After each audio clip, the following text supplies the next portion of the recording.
नमस्ते सबैजनालाई स्वागत छ इची होम किचनमा। आज यो भिडियोमा म हजुरहरूलाई रायोको साग बनाउने सजिलो र छिटो तरिका सिकाउँदै छु। सबैभन्दा पहिला त साग लिएर यसलाई मैले राम्रोसँग केलाएँ।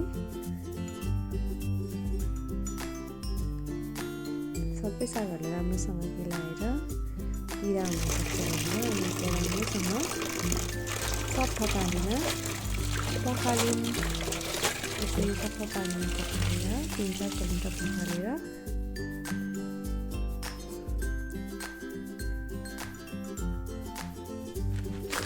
त्यसपछि यसलाई मसिनो हुने गरी कटिङ गरेर काटेँ।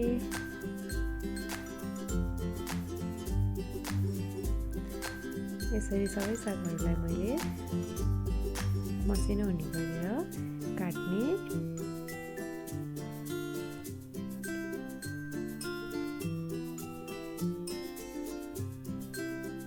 सबै साग यसरी काटेर पनि सकिसकेँ।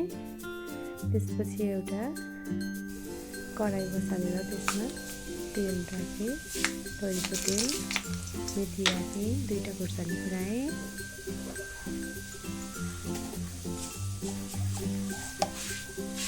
त्यसपछि जिरा फुराउने,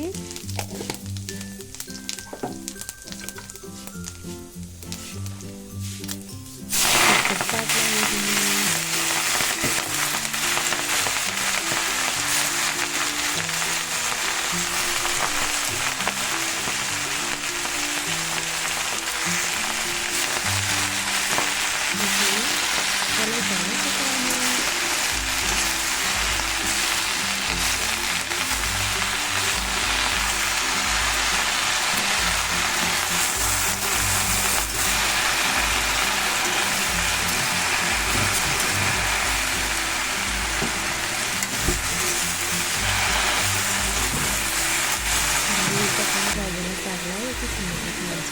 रेडियोमा पकाउने साग सिम्पल तरिकासँग बनाउँदैछु माथि पकाउने साग।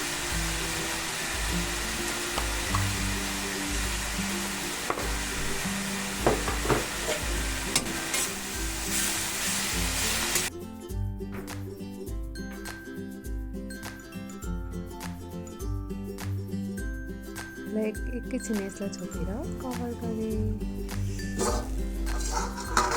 त्यसपछि यो खोलेर दुईचोटि चलाएर अदुवा राखेँ यसमा मैले। अदुवा राख्दाखेरि चाहिँ एकदमै स्वाद एकदम मिठो हुन्छ।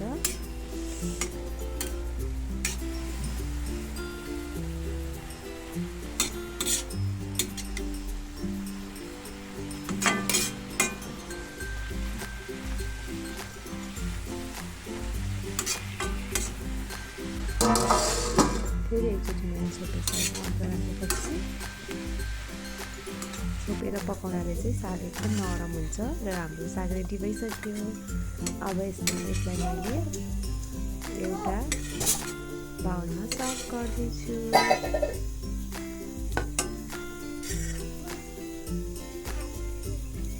हेर्नुहोस् त साग कस्तो छिटो कति राम्रोसँग पाकेको छ र एकदम मिठो छ।